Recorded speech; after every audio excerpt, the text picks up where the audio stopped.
Cumprimento a todos com a paz do nosso Senhor e Salvador Jesus Cristo. Aqui é o professor José Edmilson Júnior do canal Teológico. Vamos dar sequência então ao nosso projeto de Teologia para a Vida, abordando aí importantes temas teológicos e relacionando sempre a importância que ele tem para a nossa confissão de fé, para a nossa vida cristã, tá ok? Para estarmos sendo fortalecidos cada vez mais nessa nossa caminhada. Então vamos abordar agora em relação à existência de Deus, né? Um tema importantíssimo, um tema fundamental sobre a existência de Deus. Então, o que os textos bíblicos nos mostram, né, nos apontam quanto ao tema da existência de Deus. Então, não seria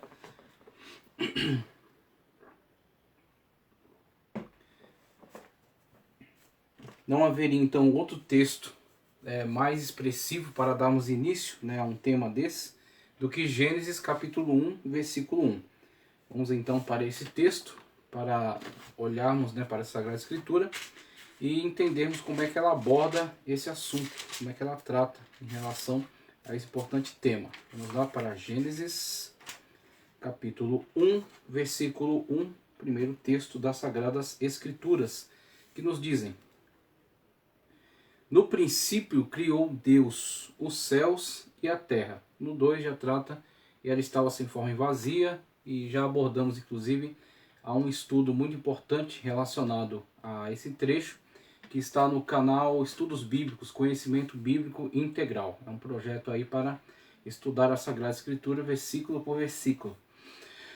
E as mensagens deles são pregadas na Assembleia de Deus em Vila Madalena. Então é só entrar nesse canal Estudos Bíblicos, Conhecimento Bíblico Integral, que você vai encontrar um estudo relacionado aos textos aí de Gênesis capítulo 1.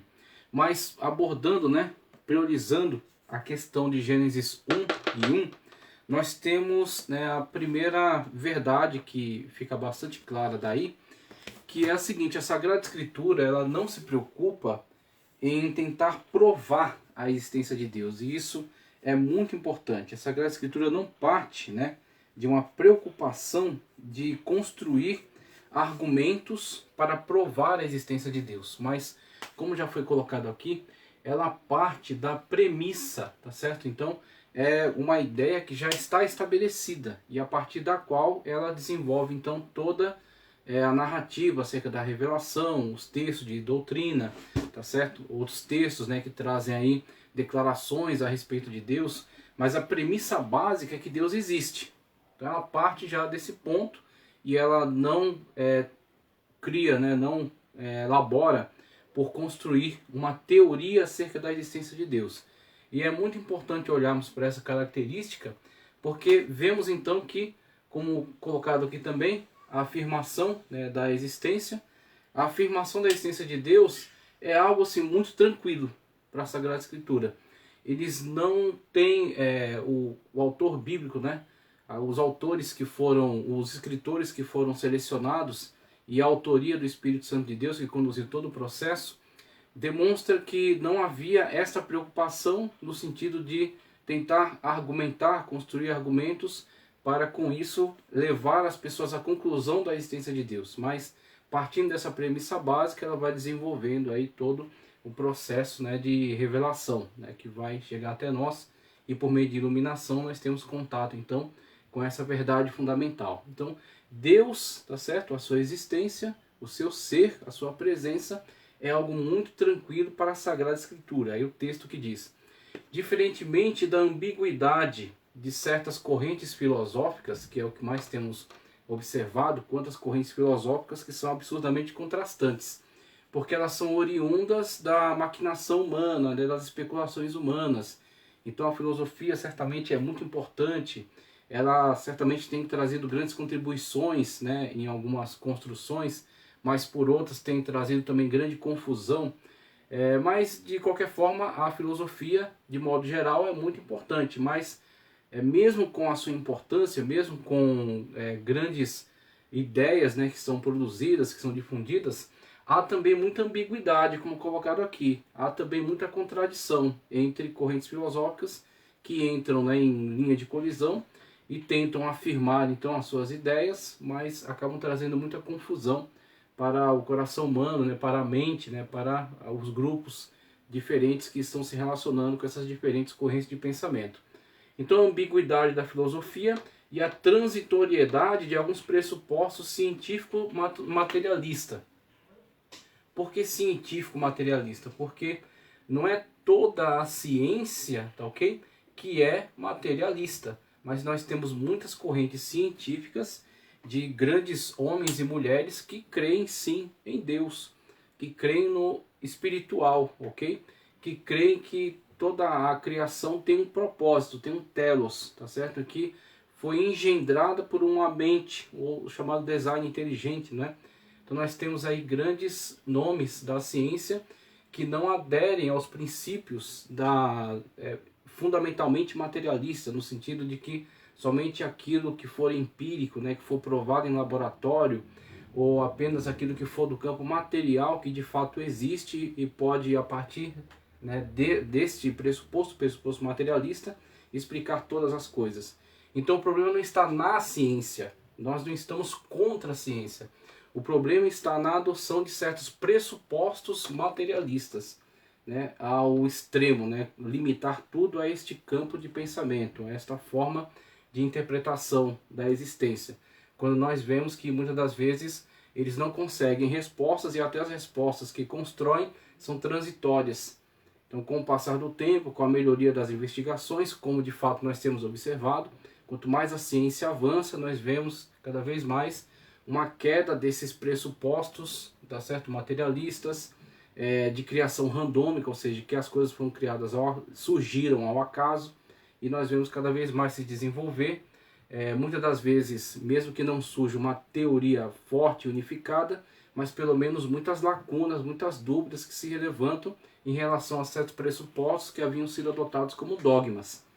Então você tem hoje, por exemplo, eu vou trazer aqui, né, um material muito interessante, muito importante de Adalto Lourenço, falando acerca da seriedade do chamado criacionismo científico.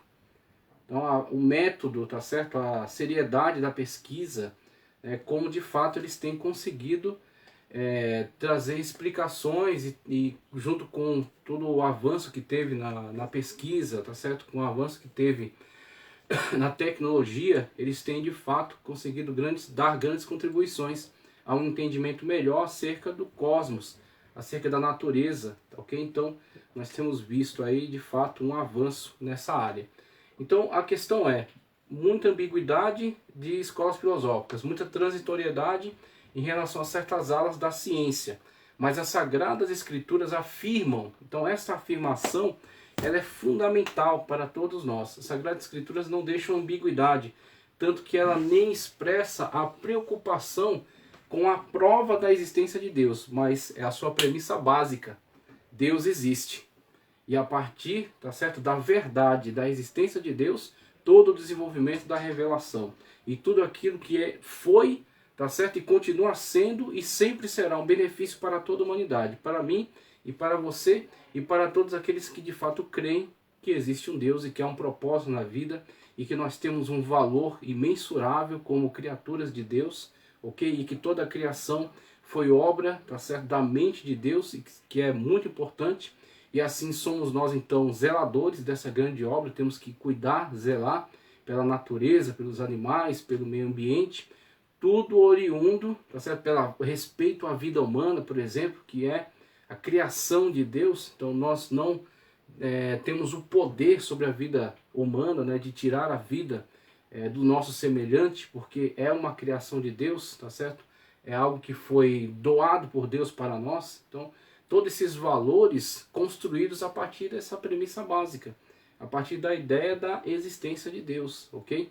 Deus, então, com este parâmetro, né, com esse paradigma que faz com que nós tenhamos, então, cada vez uma moralidade mais alta, tá certo? Um padrão de comportamento melhor, tenhamos uma organização melhor na nossa sociedade, partindo sempre dessa ideia básica.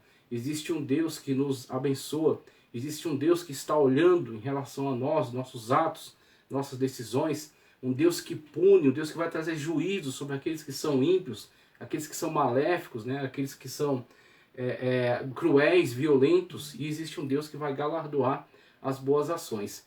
Isso é um princípio condutor de toda a sociedade.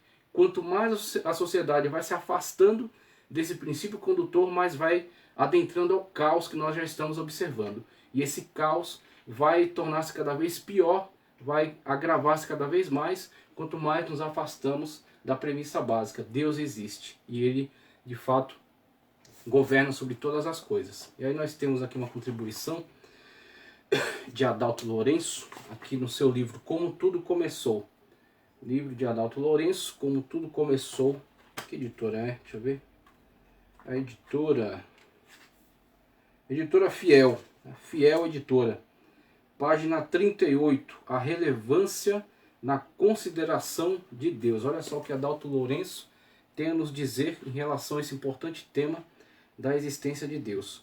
O conhecido escritor irlandês C.S. Lewis, irlandês, nem sabia que ele era irlandês, acho que ele era britânico. Bom,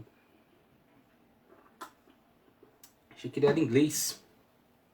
Ele é irlandês. C.S. Lewis, no livro God in the Dock, me perdoe pela pronúncia, não sei pronunciar bem o inglês.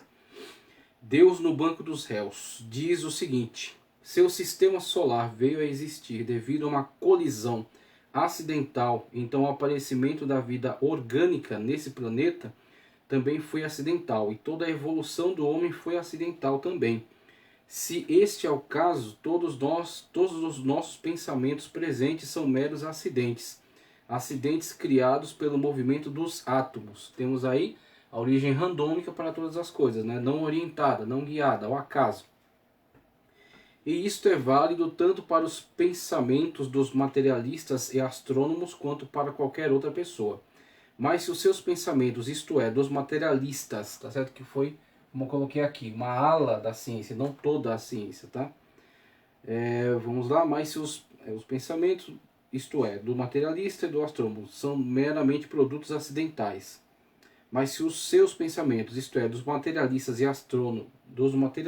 e do astrônomo, são meramente produtos acidentais, por que deveríamos crer que eles são verdadeiros, se eles não são orientados, se eles não têm um propósito, tá ok?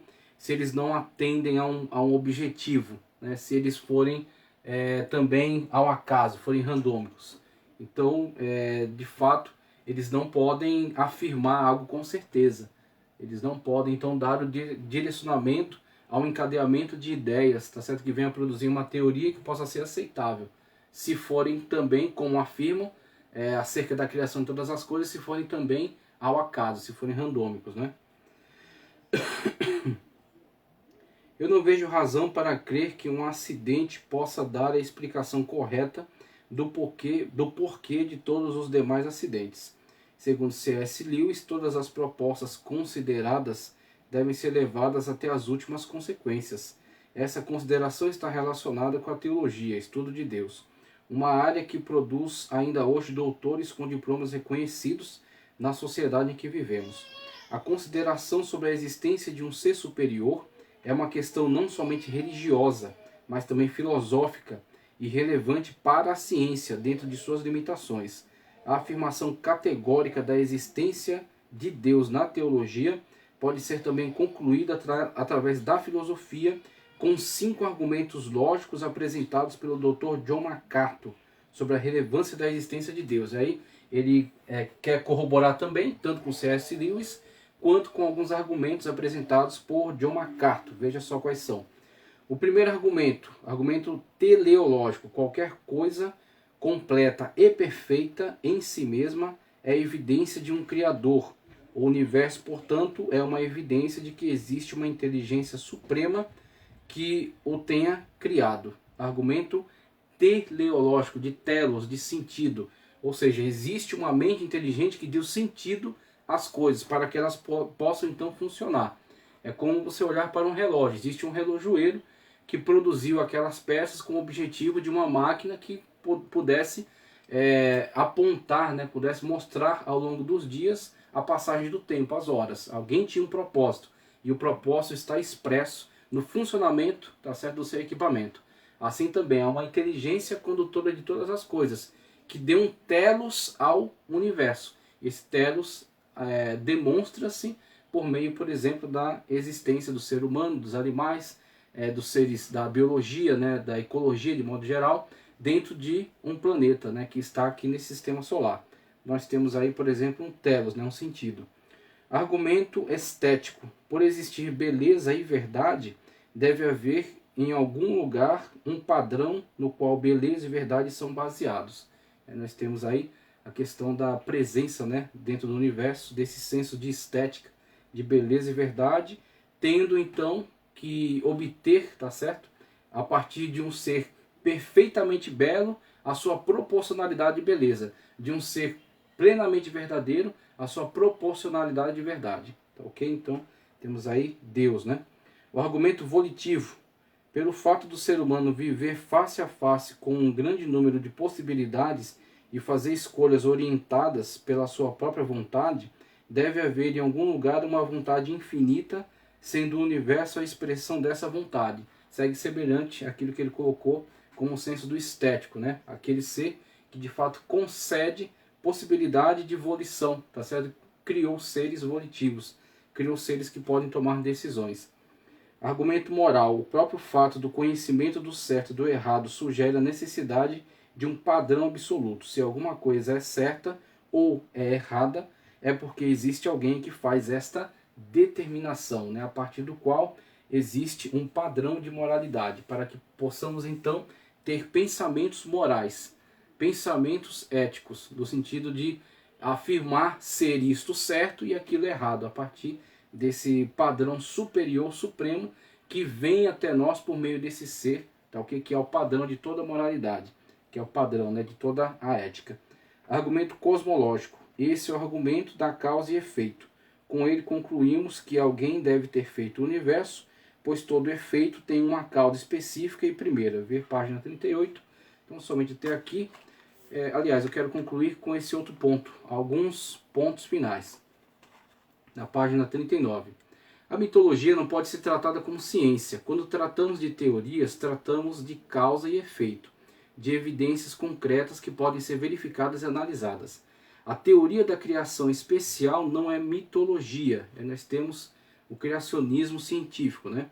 A teoria da criação especial não é mitologia, nem é uma forma alternativa de competição contra a teoria da evolução, nem é mitologia e também não é simplesmente uma resposta à teoria da evolução. Tá, ok? Ela tem um surgimento também que retorna à antiguidade, que era defendida já desde há muito por grandes filósofos, tá certo? Grandes homens aí do pensamento humano. Esta posição não é obsoleta nem tampouco irrelevante. Deixa eu ver aqui. Perdão, voltar um pouquinho. Nenhuma forma alternativa de competição contra a teoria da evolução. Como já mencionamos, a posição científica criacionista tem sido a posição adotada por muitos cientistas do passado e do presente. Esta posição não é obsoleta nem tampouco irrelevante, como eu já falei. Não é toda ciência que é puramente materialista. Existem muitos cientistas, homens e mulheres da ciência, que professam sim, tá ok? Que de fato creem na existência de Deus, creem no propósito para toda a criação, para toda a existência e têm contribuído, contribuíram e continuarão também contribuindo grandemente para o desenvolvimento da ciência. Okay? O preconceito maior quanto à teoria criacionista vem da separação que tanto tem sido promovida entre ciência e fé. Para muitos, estes elementos não podem ser consistentemente conciliados na vida do cientista moderno. Contudo, este não foi um fato predominante no passado. Muito pelo contrário, ciência e fé foram partes integrantes da vida dos maiores cientistas que o mundo já conheceu. E estes grandes homens que nos abriram as portas para tantas áreas do conhecimento humano têm sido creditada a estes grandes homens e mulheres que abriram as portas para tantas áreas do conhecimento humano, tem sido creditada a origem de uma teoria centralizada num Criador maravilhoso, né? Temos aí então a importante contribuição destes homens, né, dessas mulheres do campo das ciências, que de fato têm ajudado a construir esta gama de conhecimento que tem se acumulado ao longo dos séculos e tem produzido com certeza muitas coisas benéficas para à sociedade. E aí, a partir dessa declaração, tá certo? Da premissa básica das Sagradas Escrituras com relação à existência de Deus, da ambiguidade de certas correntes filosóficas, da transitoriedade de certos pressupostos da ciência materialista e da certeza que as Sagradas Escrituras, com a sua afirmação da existência de Deus, temos então o primeiro grande benefício que tem sido enxergado ao longo de muitos séculos e, infelizmente, conforme avança em relação ao afastamento de certos grupos sociais, tá certo? De certas pessoas, quanto mais se afastam dessa premissa básica, mais duras consequências têm se manifestado, tá certo? De fato, o padrão moral, padrão ético, tá certo? Tem diminuído, tem caído, tá certo? Qualidade de vida tem sido perdida com o afastamento dessa premissa básica da existência de Deus. O homem fica sem, o homem, a humanidade, o homem e a mulher, tá certo? O ser humano fica sem um direcionamento para a sua vida, por exemplo. Ele perde totalmente essa noção, tá certo? De esta questão existencialista, né? Esta questão de perder um propósito para a sua vida, o porquê existir, o porquê ser, tá ok? O propósito para o seu ser, propósito para a sua vida. Muitas das vezes pessoas têm caído num buraco terrível de depressão devido à perda desse propósito, uma vez que se divorciou desta verdade que está à sua volta, que o cerca, que está constantemente diante dos seus olhos. E quando tenta viver em negação, esse tipo de estilo de vida tem trazido duras, trágicas consequências. Então, damos continuidade aqui, evidências que provam a existência de Deus. Eu já vou partir para esse diagrama, só queria trazer mais uma contribuição, que é da Teologia Sistemática Pentecostal. Teologia Sistemática Pentecostal, da editora CPAD. Eu vou ler aqui na área de Doutrina de Deus, ou de Teologia, uma contribuição aqui de Ezequias Soares. Ezequias Soares que escreveu aqui esse trecho, tá sendo da Teologia Sistemática Pentecostal, com contribuição de muitos teólogos importantes da área pentecostal, acerca da a existência de Deus, aqui é o título, A Existência de Deus, página 55. Não há na revelação bíblica a preocupação em provar que Deus existe, Gênesis 1:1. No princípio criou Deus todas as coisas, tá ok? Então você tem, partindo dessa premissa básica, Deus existe. Isso pode ser notado no primeiro versículo da Bíblia. No princípio criou Deus os céus e a terra. Gênesis 1:1. Tal declaração denota que não há nas Sagradas Escrituras a intenção de persuadir o leitor a crer na existência do Todo-Poderoso. A existência dele é um fato consumado, uma verdade primária que não necessita de comprovação. Deus transcende a existência. Segundo Paul Tillich, pastor luterano, teólogo e pensador cristão, Deus está além de todas as causas finitas. Olha que coisa extraordinária. Deus está além de todas as causas finitas. Dentro do finito está o ser humano, que pensa e constrói ideias filosóficas, mesmo que sejam contrastantes e ambíguas, tá certo? E que constrói teorias científicas a partir da sua possibilidade de investigação, os instrumentos que desenvolve, tá certo? Os métodos de investigação que vão sendo melhorados, que vão sendo ampliados, mas que estão ainda em desenvolvimento. Então, por isso, são transitórios. Constrói-se uma teoria, depois verifica-se suas falhas, modifica-se ou abandona-se ela por uma outra que agora conseguiu se verificar, né, conseguiu se verificar ser mais justificável, né, conseguiu de fato se observar, né, que ela explica melhor a realidade. Então, sepulta-se aquela para o nascimento de uma nova. Então você vê esta transitoriedade. A partir do momento que surgir uma outra que explique melhor, esta fica no passado e aquela surge, e assim são atualizados os livros didáticos, né? Então você tem esse movimento que está sempre relacionado à questão da finitude humana. Então, o homem com as suas limitações. Então, não pode se dar à arrogância, né? Não pode construir essa ideia arrogante de que ele pode chegar à explicação definitiva e que ele pode esgotar esse conhecimento. Ele sempre tem que estar nesta busca, ok? Então ele tem que manter sempre essa humildade. Então, a declaração denota que não há nas Sagradas Escrituras a intenção de persuadir, né? Como eu já li aqui, a existência dele, assim, Paul Tillich, já encontrei aqui, Deus está além de nossas causas finitas, de todas as causas finitas. O conhecimento de sua existência pode vir da intuição, da razão, o conhecimento de sua existência pode vir da intuição, da razão, porém as escrituras sagradas são a única fonte confiável. Aí ele cita essas vias, né? A intuição e a razão. A intuição, você tem o surgimento de muitas mitologias a partir da intuição humana, né? Se pode ser interessante construirmos um ritual acerca desse Deus para tentar interagir com ele, tentar manipulá-lo. A própria afirmação da palavra religare, né, de religião, de onde vem religião, essa tentativa de se religar com Deus. Então temos aí a intuição produzindo diversas manifestações religiosas. Mas quando olhamos, né, ou para a intuição ou para a razão humana, que também é falha, é transitória, é ambígua, tá certo? É limitada ao finito, também vemos aí muitos equívocos. Agora, quando olhamos para a Sagrada Escritura, vemos o que? Certeza. Afirmação a partir da revelação. A revelação que é a comunicação direta de Deus para conosco. Então, esta é a ideia básica de que o Senhor está se revelando por meio da Escritura Sagrada, está mostrando quem Ele é, está se dando a conhecer, pelo menos a partir daquilo que podemos conhecer dEle. Então essa é a questão. Aí ele vai discutir aqui acerca da intuição e da razão, mas somente até aqui é suficiente, só para termos uma ideia acerca dessa questão, né, de Deus se revelar através das Sagradas Escrituras e essa revelação superar tudo aquilo que pudesse ser alcançado ou por meio da intuição humana, que produza diversas correntes religiosas, místicas, esotéricas que têm surgido, ou até da razão humana, tá certo? Que é limitada por ser o ser humano finito, limitado, tá ok? Então, a partir daí começamos a ver alguns dados, né, que são colocados aqui. Então, discutindo aqui essa questão da afirmação da Sagrada Escritura, da certeza da Sagrada Escritura e da ambiguidade e incerteza, tá certo, do conhecimento humano, nós vemos as suas dificuldades, como está sendo apontado aqui. Então, dificuldades.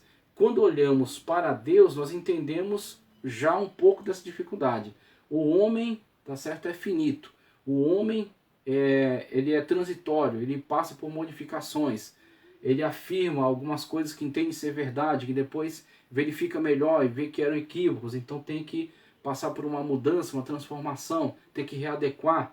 Então vemos a transitoriedade do ser humano. Só que Deus, ele é eterno e ele é espiritual. O homem é material. Deus é espiritual. O homem é transitório, passageiro, temporário. Deus é eterno. Então, a partir desse distanciamento, vemos que o homem não conseguirá sondar a Deus. O homem não conseguirá compreender totalmente acerca de Deus. E muito menos explicar a Deus. O homem simplesmente, a partir da revelação que Deus dá de si mesmo, obtém dele essa revelação suficiente para adorá-lo. Essa revelação suficiente para servi-lo.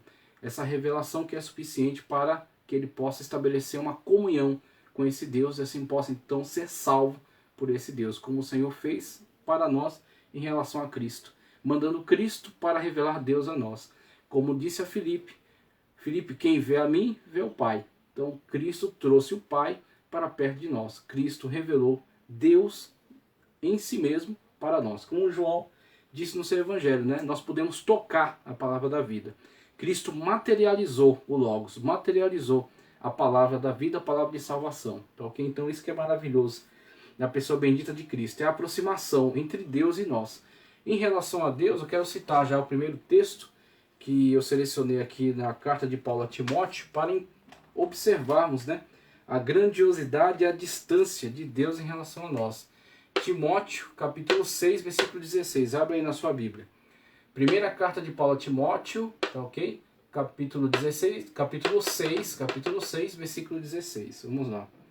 Vou ler aqui, diz o seguinte: aquele que tem, ele só, a imortalidade, e habita na luz inacessível, a quem nenhum dos homens viu, nem pode ver, ao qual seja honra e poder sempre eterno. Amém. Olha só aquilo que Paulo fala, né, acerca da natureza de Deus, aquele que habita na luz inacessível, né, como ele coloca aqui, aquele que tem ele só, tá certo, a eternidade. Então você tem características que deixam muito claro a diferença entre esses seres, entre Deus e o ser humano, e a insuficiência do ser humano em compreender, em sondar, tá certo, acerca de Deus, e a misericórdia de Deus em se revelar ao ser humano, em tornar-se cognoscível, né? Tornar-se alguém que se dá a conhecer, alguém que facilita a possibilidade do homem chegar até ele, principalmente através de Cristo Jesus. Dificuldades ainda sobre o ser humano, limitado ao tempo e ao espaço. Então o ser humano, com essas características, né, de limitação, conforme colocado aqui, limitado ao tempo e ao espaço, você tem, a partir dessas limitações, a expressão de alguns dentre os seres humanos que, diante dessa distância, dessa sensação de distância, diante desta, vamos dizer assim, de sua insuficiência, eles acabam por desanimar no interesse, acabam por desistir, tá certo, da busca por Deus. E principalmente quando eles pretendem, como Cristo já havia alertado, vós não vêm para a luz porque querem manter ocultos os seus pecados. Então, quando nós olhamos para o ser humano na sua limitação, na sua falha, e ainda, né, atolado na lama do pecado, nós vemos que muito daquilo que alguns homens, né, têm expressado em relação a ignorar a Deus, em relação a negar a existência de Deus, decorre desses fatos, da sua limitação, mas não apenas isso, decorre do fato dele não querer que Deus exista, do fato dele não querer que seja comprovada a essência de Deus, e ele tem agora que arcar com a responsabilidade pelos seus atos, arcar com a responsabilidade ante um Deus que é misericordioso, mas que também é justiça e que vai exercer juízo por seu direito, que tem todo o direito de exercer esse juízo. Salmos 10:4 nos dá a primeira declaração aqui que eu quero trazer. Salmos 10:4, vamos lá. Salmos 10:4 nos diz o seguinte, ó. Salmos 10, versículo 4, por causa de seu orgulho, o ímpio não investiga. Todas as suas cogitações são, não há Deus. Você pense num ser que é limitado, que é falho e que está em pecado, e mesmo assim consegue construir uma ideia de orgulho próprio, de arrogância, tá certo? De grandeza própria, como diz as Sagradas Escrituras. Um confia no braço da carne, né? E diz que o meu poder me livrará. Então você tem pessoas que vivem na ilusão de poder, que vivem na ilusão de grandeza e dispensam, né, qualquer ideia de investigar acerca de Deus, dispensam aí qualquer responsabilidade de conhecer, de buscar conhecimento acerca de Deus. Então, muito decorre dessa arrogância, né, dessa arrogância humana. E também quero citar Salmo 14, verso 1, que nos diz, abre aí na Sagrada Escritura, na sua Bíblia, Salmo 14, verso 1 nos diz: disseram os nécios em seu coração, não há Deus. Têm-se corrompido, fazem-se abomináveis em suas obras. Não há ninguém que faça o bem. Salmo 14, 1. O nécio, o insensato, aquele que não usa a sua inteligência, a inteligência que foi dada pelo próprio Deus, capacidade que Deus lhe deu para querer saber acerca de Deus, para ter capacidade de investigar acerca de Deus, mas ele dispensa. E ao fazer essa afirmação, ele vai cada vez mais atolando na lama dos seus pecados, da sua corrupção. Então ele vai cada vez mais se afastando de Deus e tornando-se cada vez mais corrompido e desgraçado. Quem se afasta da graça de Deus é, na verdade, um desgraçado. Então nós temos essas graves situações que são oriundas, então, dessas dificuldades, alimentadas também pela arrogância humana, tá ok? Alimentado pela insensatez, como disse Salmos 14, 1. Agora, em relação à revelação de Deus, que nós podemos analisar, que nós podemos e devemos investigar, você tem então o âmbito da revelação geral e da revelação especial, tá ok? Revelação geral, tá ok? E revelação especial. Revelação geral e revelação especial. Para a revelação geral, nós vamos analisar testemunho interno e testemunho externo. Em relação ao testemunho interno, né, aquilo que está intra-consciência humana, você terá duas vias. Uma é a de Romanos, outra é a questão das religiões de modo geral. para Romanos, peço para que você abra na sua Bíblia, Romanos capítulo 1, versículos 21 e 22. Vamos lá, Sagrada Escritura, hein? Romanos, carta de Paulo aos Romanos, capítulo 1, versículos 21 e 22. O que é que nos diz? Nos diz o seguinte, ó. Portanto, tendo conhecido a Deus, não o glorificaram como Deus, nem lhe deram graças, antes em seus discursos, ou os discursos filosóficos ambíguos, tá certo? Ou científico-materialistas transitórios, antes em seus discursos, como é dito aqui, se desvaneceram, e o seu coração insensato, nécio, que diz, não existe Deus, ou como Salmos 10:14, arrogante, né, que constrói esse conceito de autodeificação e dispensa, né, qualquer necessidade de investigação acerca de Deus, como ele coloca aqui. Em seus discursos, como coloca aqui, né, se desvaneceram, e seu coração insensato se obscureceu. Dizendo-se sábios, tornaram-se loucos. Quantos desses que eram reputados como grandes nomes, né, como homens muito sábios, como homens de muita capacidade intelectual, de um pensamento muito complexo, mas devido a esse processo de destruição, devido à ignorância em relação a Deus, tá certo? A arrogância pessoal, tá certo? Ao autoengrandecimento, toda a sua filosofia acabou se constituindo num grande lixo. Todo o seu pensamento, todas as suas teorias acabaram se constituindo na sua própria destruição. Ele amou o próprio laço, tá ok? Ele tornou-se a causa própria de sua condenação, de sua destruição. Então nós temos aí esse processo vivenciado, né, pelos seres humanos, conforme denunciado por Paulo em Romanos, no qual ele despreza o conhecimento de Deus, que está claro a partir da revelação geral. Como Paulo diz, conhecendo acerca de Deus, mas não lhe deram glória. Então Deus torna possível o seu conhecimento, torna possível a sua investigação, a partir de todas as formas pelas quais ele se revela, seja na natureza, tá ok? Seja na Sagrada Escritura, que é a revelação especial que estaremos analisando, seja na consciência humana, quando Deus interage constantemente com a consciência humana. Então Deus torna-se, faz-se revelar, tá certo? Torna possível a investigação acerca deles, mas devido ao desprezo que alguns dão a esta possibilidade, você tem então a sua destruição. Dizendo-se sábios, tornaram-se loucos. E as religiões, que também está inclusa aqui dentro de testemunho interno, diz respeito a toda a manifestação que nós temos visto na humanidade. Você faz uma pesquisa antropológica, uma pesquisa sociológica, você observa que o normal da humanidade é expressar de diversas formas, de diversas maneiras, com diversos rituais, a sua crença em Deus. A crença em Deus é algo geral para a humanidade, né? Devido a essa capacidade instalada, colocada no homem pelo seu Criador, de buscar informações acerca dele. Então, o ser humano, de per si, tá certo? Naturalmente tem esse desejo, esse interesse de investigar, de buscar acerca de Deus, só que muitas das vezes ele acaba tomando a via da intuição e aí vai construindo conceitos acerca de Deus, ou vai elaborando rituais para tentar estabelecer um contato com Deus, que acabam sendo pervertidos pelo pecado. Acabam, né, levando ele a um caminho errado devido ao pecado que está nele. Mas é notório o interesse acerca de Deus. Então você vê em todas as sociedades algum tipo de expressão de fé, de religiosidade. O que é artificial é a negação acerca de Deus, ok?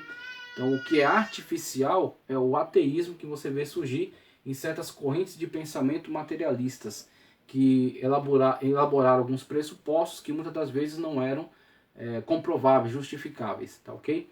Mas a ideia acerca de Deus é uma ideia natural na sociedade. Testemunho interno, testemunho externo. O que podemos falar acerca do testemunho externo? Podemos falar acerca da natureza e também da história. Para a natureza, nós temos, por exemplo, Romanos 1, 19 e 20. Ainda Romanos 1, só que agora versículos 19 e 20. Vamos lá. Romanos 1, 19 e 20 nos diz o seguinte, ó. Portanto, o que de Deus se pode conhecer, neles se manifesta. Portanto, o que de Deus se pode conhecer, neles se manifesta, porque Deus lhe manifestou. Porque as suas coisas invisíveis do campo espiritual, desde a criação do mundo, tanto o seu eterno poder quanto a sua divindade, seu eterno poder quanto a sua divindade, se entendem e claramente se veem pelas coisas que estão criadas, para que eles fiquem inexcusáveis. Inexcusáveis, não há escusa, tá ok? Não há como se desculpar. Por quê? Tudo aquilo que é do campo espiritual, tudo aquilo que é do campo do poder de Deus, tá certo? Do ambiente espiritual, conforme foi abordado aqui em primeira carta de Paulo a Timóteo 6,16, ele tornou isso investigável. Ele tornou isso perceptível, tá ok? Perdão, coloquei aqui no lugar errado. Ele tornou isso perceptível, tá aqui o versículo que estamos analisando, isso aqui é logo em seguida. Como ele tornou perceptível? A partir da criação, tanto em relação ao homem, como ele fala, Deus lhe manifestou, ou seja, está nele, ok? Quando Deus interage com o ser humano, quando Deus manifesta a consciência humana, quando o homem sente o vazio existencial, sente a ausência de propósito e entende que necessita ter um contato pessoal com Deus, necessita buscar, tá certo, o propósito de sua existência, nós vemos Deus interagindo com esse ser humano através do Espírito Santo de Deus. Como já foi dito em Gênesis, né? O meu espírito não contenderá para sempre com o homem. Por quê? Porque contende. E o fato do Espírito contender é esta busca por convencimento, o Espírito Santo dialogando com nosso espírito, dialogando com a nossa alma e buscando um convencimento acerca da existência de Deus, para que nós busquemos, né, para que nós nos voltemos para Deus, ok? Então temos aí as provas que estão nele e as provas que estão em volta dele, através da criação. Toda vez que o sol nasce, toda vez que o sol se põe e vem as estrelas, todos os elementos da natureza, tá certo? O canto das aves, né? A beleza da criação, tudo isso é um testemunho que está constantemente diante de nós, dizendo, Deus existe, eis aqui o fruto de sua criação. Né? Nós não vemos Deus diretamente devido ao pecado e sua ação em relação a Deus, mas nós vemos os efeitos da existência de Deus na criação. Tudo isso são testemunho constante acerca de Deus na natureza. A história, ele menciona aqui em relação a Israel principalmente, que é uma demonstração do poder de Deus. Deus levantou Israel para ser essa demonstração do seu poder. E eu quero ler aqui com vocês livro do profeta Ezequiel, livro do profeta Ezequiel era o rei.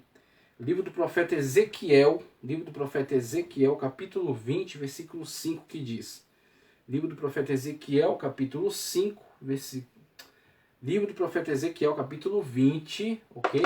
Profeta Ezequiel, capítulo 20, versículo 5. Profeta Ezequiel, abre na sua Bíblia aí. Profeta Ezequiel, capítulo 20, versículo 5, e diz-lhes, assim diz o Senhor Jeová, no dia em que escolhi a Israel, levantei a mão para a descendência de Jacó, e me dei a conhecer a eles na terra do Egito, e levantei a mão para eles, dizendo, eu sou o Senhor, vosso Deus. Coisa maravilhosa, né? O contato direto que Deus teve com a nação de Israel, levantando eles e fazendo com que eles fossem uma demonstração direta de um povo que serve a Deus. Libertando-os do cativeiro, estabelecendo com eles um pacto, uma aliança no Monte Sinai, inserindo eles na terra de Canaã, abençoando eles poderosamente, sendo fiel a eles enquanto eles fossem fiéis e colocando eles como referencial para todas as nações, com o objetivo sim de trazer as nações a Deus, ao Deus verdadeiro. Eis aqui a manifestação do Deus verdadeiro, pegando, vamos dizer assim, o menor povo da terra, okay? O povo que estava fadado à destruição no cativeiro egípcio, libertando e colocando numa posição de destaque, tá certo? E por meio deles demonstrando o Deus verdadeiro, a verdadeira lei. E aí nós temos o grande legado para nós, a chamada tradição judaico-cristã, tá ok? O Antigo Testamento, para nós também, junto com o Novo Testamento, todo esse arcabouço, tá certo? De conhecimento acerca de Deus, Deus revelando-se a si mesmo para nós. através dessa manifestação poderosa de Deus que levantou Israel. Então nós temos aí argumentos em relação à natureza e argumentos em relação à história, tá ok? Para falar acerca de Deus, acerca da existência de Deus. Quero trazer uma contribuição que está aqui, ó. Livro de teologia, curso de teologia básico, tá certo? Da Faculdade Bethesda, tá ok? Lá do pastor César Cavalcante, né, da Rádio Musical. Peço para que vocês busquem saber mais acerca desse curso. Esse curso é muito bom, recomendo, tá ok? Se matriculem e estudem teologia através desse curso, que ele vai enriquecer muito a sua vida, tá ok? Então procurem saber melhor aí acerca do curso de teologia Bethesda.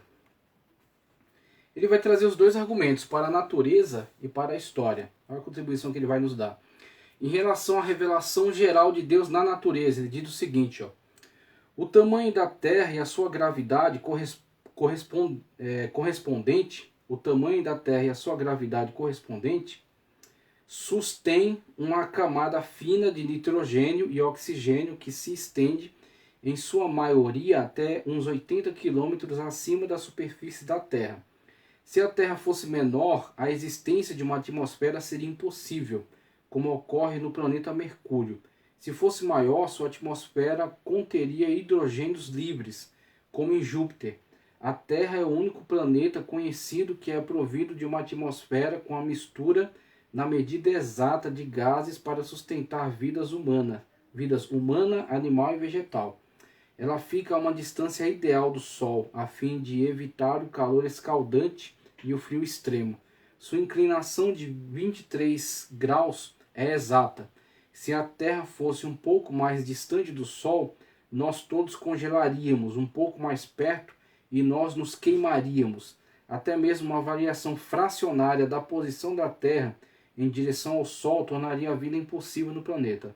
A Terra mantém sua distância perfeita do Sol enquanto gira em torno dele, numa velocidade de aproximadamente 107.825 km.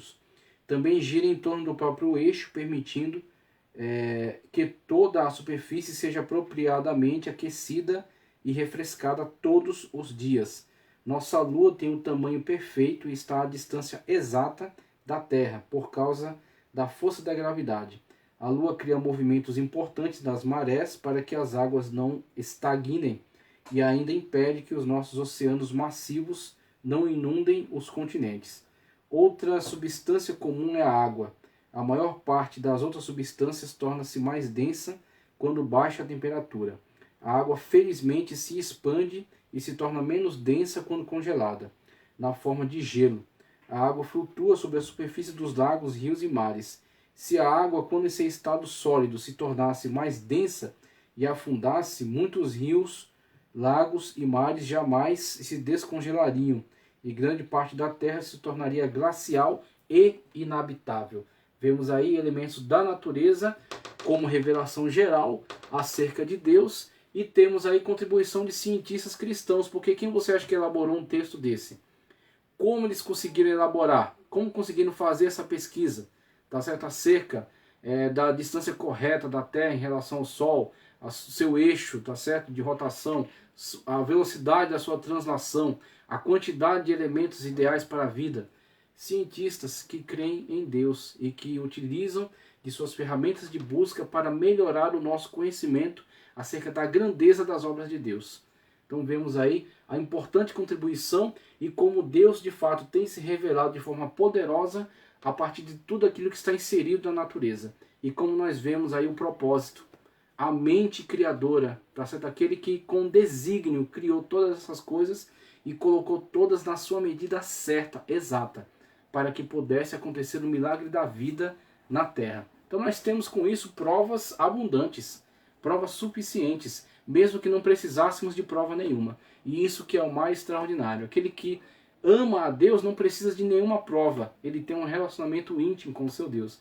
Ele apenas constrói esses dados, primeiro, para louvar e engrandecer a Deus. Segundo, para ajudar aqueles que têm dificuldades em relação a este relacionamento com Deus. Mas o nosso crer em Deus advém de nosso amor a Deus, e não necessariamente de provas, porque dispensamos provas.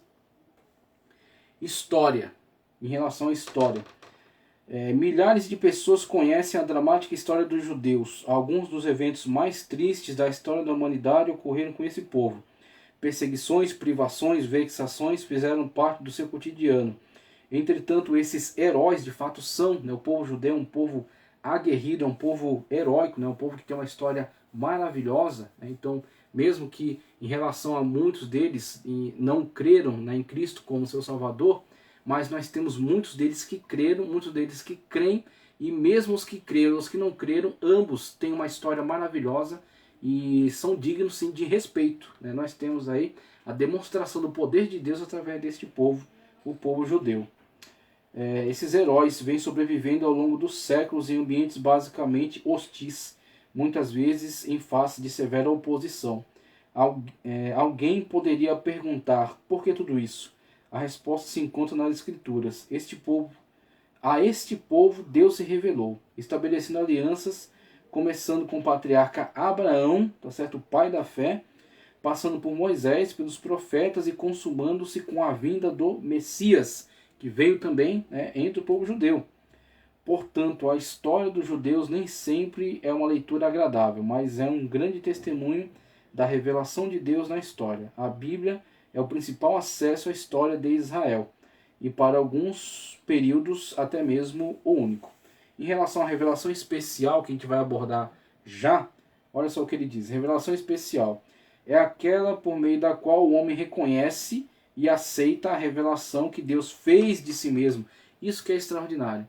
É a revelação que Deus fez de si mesmo, através das Sagradas Escrituras, através da Bíblia Sagrada, a revelação de si mesmo, de Deus de si mesmo, através da Bíblia, por meio de seu Espírito Santo na pessoa de Jesus Cristo. E mesmo depois de Deus ter se revelado objetivamente, não é a razão humana que descobre Deus, não é a razão humana que descobre Deus, mas é Ele que se descerra, tá certo? Se abre ao conhecimento, né, aos olhos da fé. Ora, sem fé é impossível agradar a Deus, porque aqueles que creem em Deus, aqueles que buscam a Deus, têm que crer que Ele existe e é galardoador dos que o buscam.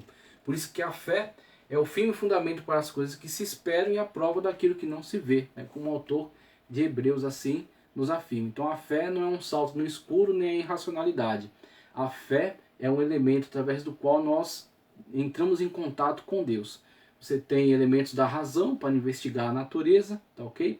Você tem elementos da mente, da psique humana para investigar acerca de pensamentos, de ideias. E você tem a fé para entrar em contato com Deus, uma habilidade, tá certo? Que Deus nos deu para entrar em contato com Ele. É a fé sobrenatural. Aí nós temos uma interação, um contato com o nosso Deus. Quero encerrar nossa aula falando acerca de revelação especial e trazendo a primeira carta de Paulo aos Coríntios.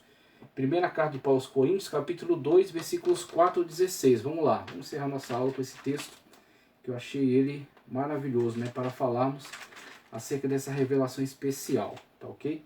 Primeira carta de Paulo aos Coríntios, capítulo 2, versículos 4 ao 16, que nos diz: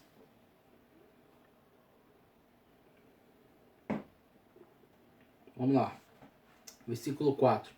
A minha palavra e a minha pregação não consistem em palavras persuasivas de sabedoria humana, de filosofia ou teologia, tá?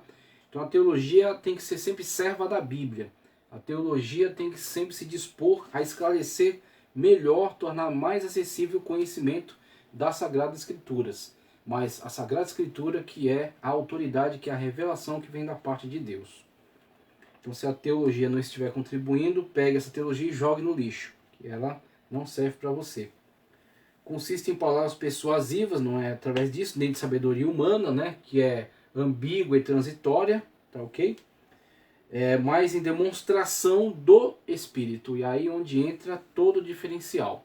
Quando este ou esta estão imbuídos do poder por meio do Espírito Santo de Deus. Quando de fato se colocam como servos e servas do Espírito Santo de Deus, são iluminados por ele para entender a Sagrada Escritura e assim a partir desta ação conseguem proclamar acerca de Deus, conseguem ter um relacionamento verdadeiro com Deus, conseguem entender tá certo? A palavra de Deus. Então, a partir desse contato com o Espírito Santo de Deus, como Paulo está priorizando aqui.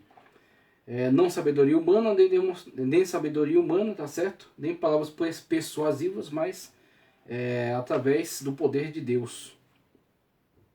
Para que a vossa fé não se apoiasse em sabedoria dos homens, mas no poder de Deus. Todavia falamos sabedoria entre os perfeitos, não porém a sabedoria deste mundo, nem dos príncipes deste mundo, que se aniquilam, que se contradizem, tá certo?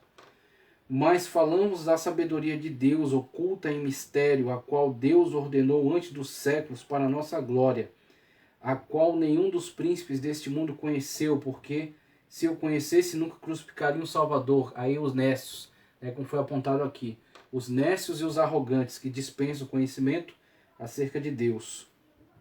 Mas como está escrito, as coisas que o olho não viu e o ouvido não ouviu e não subiram ao coração do homem, são as que Deus preparou para os que o amam, aqueles que amam a Deus e que até dispensam todas as metodologias de investigação, de pesquisa, de construção de provas acerca de Deus. Aquele que estabelece um relacionamento com Deus a partir do amor. E se constroem esses argumentos é para glorificar a Deus e para facilitar o caminho para aqueles que precisam ainda ter um contato com esse mesmo Deus que eles já amam. Vamos lá. Mas Deus nolas revelou pelo Espírito, porque o Espírito penetra todas as coisas e ainda as profundezas de Deus. Maravilhoso. Temos o Espírito Santo de Deus, que tem esse conhecimento pleno acerca de Deus e que comunica a parte dele a nós, a partir daquilo que nós podemos absorver. Porque qual dos homens sabe as coisas do homem, senão o Espírito do homem que nele está? Assim também ninguém sabe as coisas de Deus,